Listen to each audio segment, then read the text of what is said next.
El antiguo pacto no está vigente. Emerge la ley del amor de Cristo. No hay continuación del antiguo pacto. En el libro de Hebreos, capítulo 8, versículo 13, el apóstol Pablo nos dice que el antiguo pacto está pronto a desaparecer. Para comprender mejor esta lección, es necesario leer los versículos del capítulo 8. En el verso 1 y 2, Pablo explica que el asunto principal que está tratando es acerca de nuestro sumo sacerdote que está sentado en el cielo a la derecha del trono de Dios y sirve, o mejor dicho, que Jesús ministra en el lugar santísimo, que es el verdadero lugar de adoración que fue hecho por Dios, no por los seres humanos. Ahora bien, Pablo establece una verdad que tiene que ver solo con los sumos sacerdotes y dice que todos los sumos sacerdotes levitas tienen el trabajo de presentar ofrendas y sacrificios a Dios en la tierra.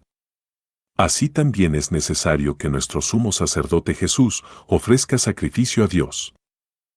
Pero, si Jesús sirviera en la tierra no sería un sacerdote. Porque aquí en la tierra, había sacerdotes que seguían la ley presentando ofrendas y sacrificios a Dios. Queda claro entonces que Jesús es el único sumo sacerdote que ministra en el cielo. En Hebreos 7 encontramos que Jesús es sumo sacerdote según el orden de Melquisedec y no como los sumos sacerdotes levitas que ministraban en la tierra según el orden de Aarón. Esta distinción de orden entre los dos tipos de sacerdocio es necesario resaltar porque el sacerdocio levita era terrenal y se extingue, mientras que el sacerdocio de Cristo es celestial y permanece para siempre. Otra diferenciación importante que encontramos en Hebreos 7 verso 12 es el hecho que cuando el nuevo sacerdocio de Cristo fue establecido con el derramamiento de su sangre, una nueva ley emerge, la ley de Cristo. Esta ley no es la ley de los 10 mandamientos porque ésta corresponde al antiguo pacto. La ley de Cristo corresponde al nuevo pacto. La Biblia lo explica de la siguiente manera: cuando cambia el sacerdocio, cambia también la ley. La versión de las Américas dice, porque cuando se cambia el sacerdocio, necesariamente ocurre también un cambio de la ley. La versión Reina Valera dice así, pues mudado el sacerdocio, necesario es que se haga también mudanza de la ley. Como has podido notar, la Biblia habla que era necesario un cambio de ley. La palabra necesario corresponde al hebreo ananqué, que se refiere a necesidad, impuesta ya sea por las circunstancias o por la ley del deber con respecto a la propia ventaja, costumbre o argumento. El cambio de ley no era en el pasado, ni es en el presente, una opción humana a elegir. El cambio de ley era necesario por el plan divino de salvación. Ese cambio de ley era necesario según la voluntad de Dios. El nuevo sacerdocio de Cristo requería una nueva ley. Esa nueva ley es la ley de Cristo. Pablo mismo manifiesta estar sujeto a la ley de Cristo. Puedes leerlo en el primer libro de Corintios, capítulo 9, verso 21. También lo predicaba. Puedes leerlo en el libro de Gálatas, capítulo 6, verso 2. Algunos se preguntarán, ¿cuál es la ley de Cristo? Pablo responde en Gálatas 5:14 que toda la ley se cumple en esta palabra: amarás a tu prójimo como a ti mismo.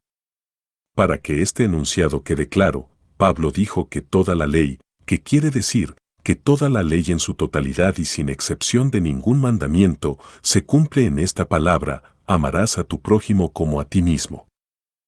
Podemos ver que la ley de Cristo es la ley del amor. Y en el libro de Romanos, el apóstol Pablo nos dice que el que ama al prójimo, cumplió la ley. El texto se encuentra en Romanos 13:8.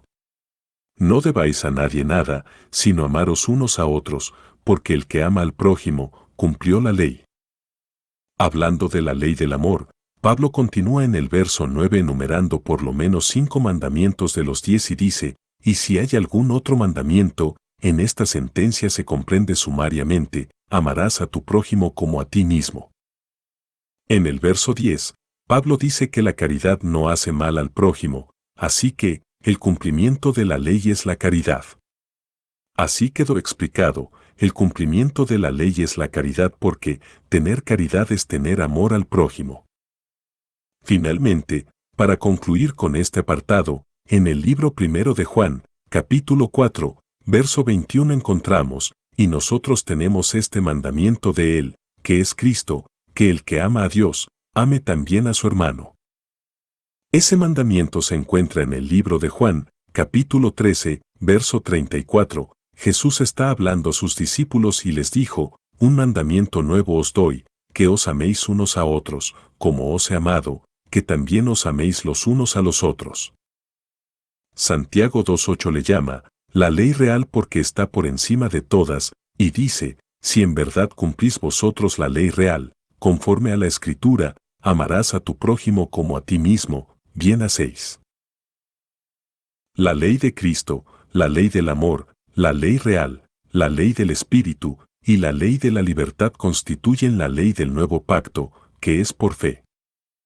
Por el contrario, la ley dada en el monte Sinaí, esa ley del antiguo pacto es de temor al castigo y no es de fe. Lo puedes leer en 1 de Juan 4:18 y en el libro de Gálatas 3:12. Volvamos a Hebreos 8. Pablo continúa explicando en el verso 5 que el culto que rinden estos sacerdotes levitas era en realidad solo una copia, una imagen borrosa de lo que se hace en el cielo. Por eso, cuando Moisés iba a construir la carpa sagrada, llamado también tabernáculo, Dios le advirtió diciendo, asegúrate de construir todo como el modelo que te mostré en la montaña. Sin duda, Moisés vio el tabernáculo real y el culto real del cielo, porque Dios mismo se lo mostró.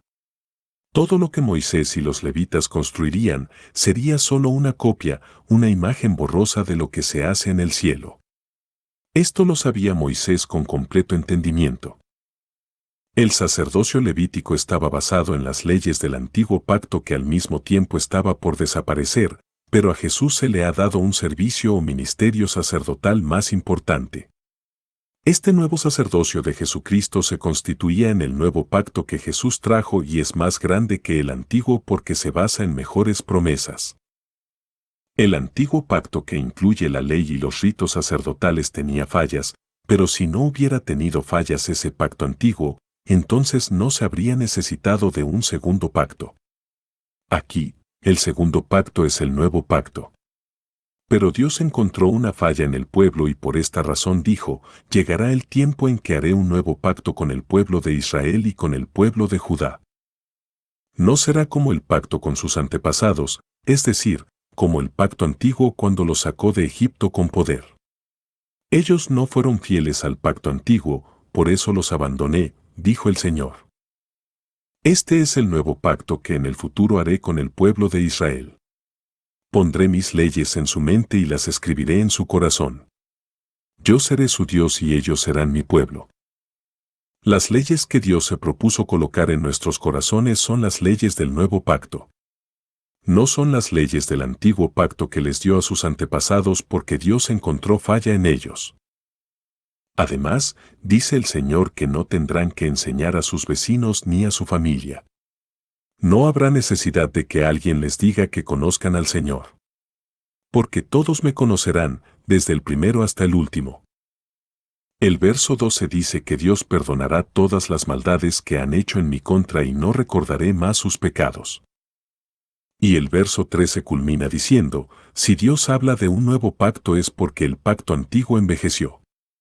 Todo lo que envejece y se hace inútil está a punto de desaparecer. Como vimos, el antiguo pacto tenía falla. Dios se propuso colocar sus leyes del nuevo pacto en nuestros corazones porque el antiguo pacto estaba a punto de desaparecer.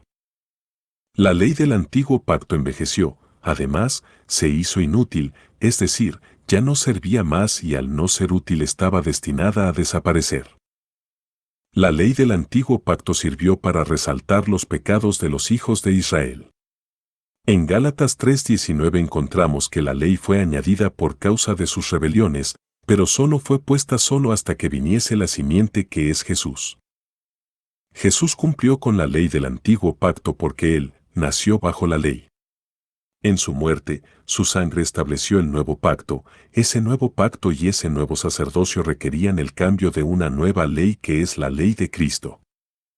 Por lo tanto, la ley del antiguo pacto, la ley del Sinaí, no tiene continuación hacia el nuevo pacto. Es decir, los dos pactos no pueden estar vigentes al mismo tiempo, porque el nuevo pacto dio por viejo al antiguo pacto. Y todo lo que envejece y se hace inútil está a punto de desaparecer.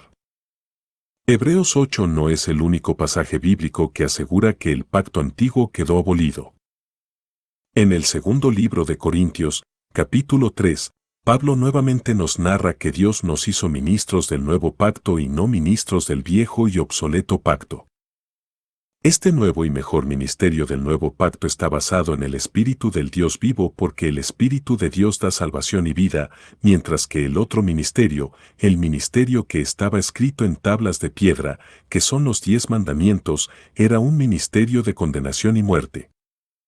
El ministerio de muerte que son las leyes grabadas en tablas de piedra, dados en el monte Sinaí llegó con cierta gloria de modo que los hijos de Israel no podían poner los ojos en la faz de Moisés a causa de la gloria y resplandor de su rostro. Esa gloria y resplandor de la ley estaban destinadas a perecer. En contraste, el ministerio del Espíritu, que es el ministerio de justicia abundará mucho, mucho más en gloria que el ministerio del antiguo pacto.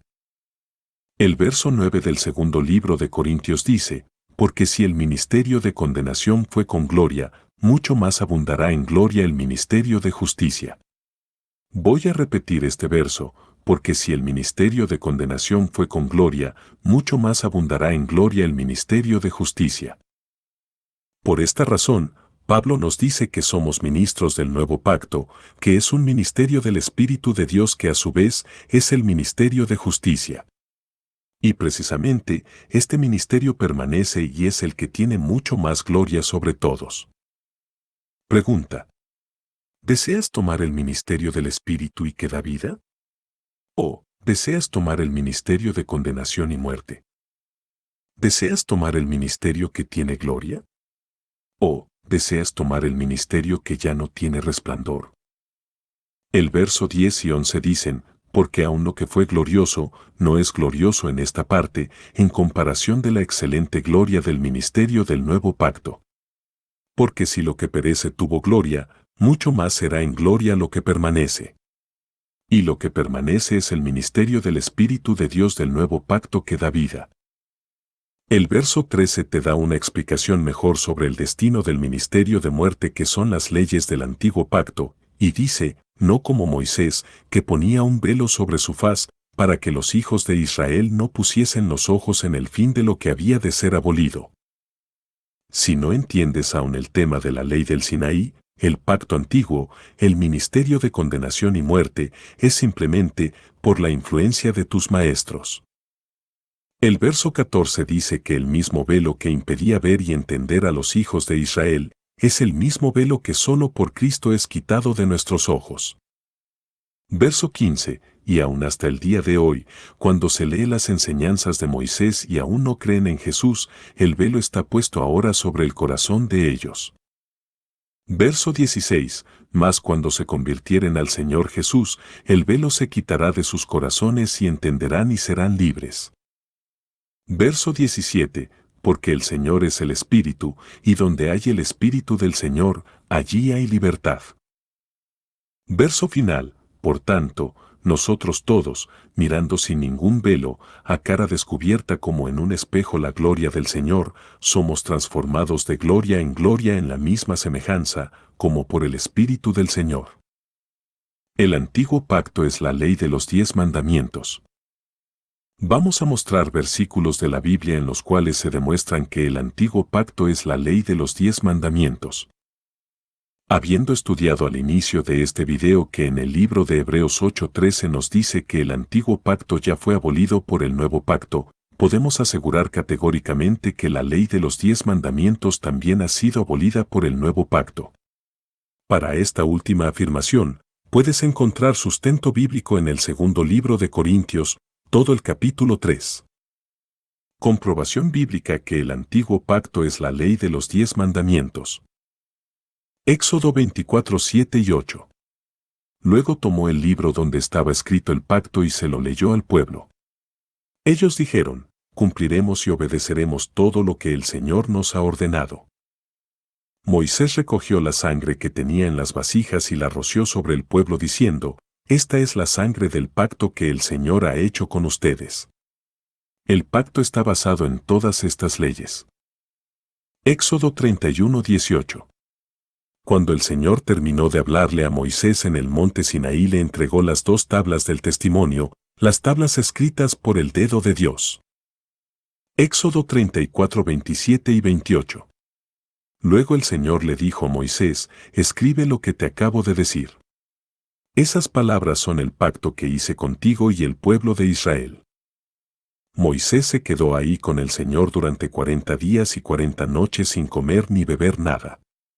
Escribió en las tablas las palabras del pacto, que son los 10 mandamientos. Deuteronomio 4:13. Él les anunció su pacto que les mandó obedecer, los 10 mandamientos que grabó en 2 tablas de piedra. Deuteronomio 9:11. Al final de los 40 días y 40 noches, el Señor me dio las 2 tablas de piedra, las tablas del pacto. Los versículos que hemos leído demuestran que el antiguo pacto son los 10 mandamientos. Siendo que el antiguo pacto ya fue abolido según Hebreos 8:13, la ley de los 10 mandamientos también fueron abolidos. Ver 2 de Corintios capítulo 3. Nuestro comentario final es que hoy nos encontramos bajo el nuevo pacto, bajo el sacerdocio de Cristo, bajo la ley de Cristo que es la ley del amor. Esta reflexión está dirigida para ti, para tu propio estudio y análisis. Si crees que no entiendes las enseñanzas bíblicas y que necesitas un maestro, debes saber primero que la Biblia es el mejor maestro, que no hay error en la palabra segura de Dios.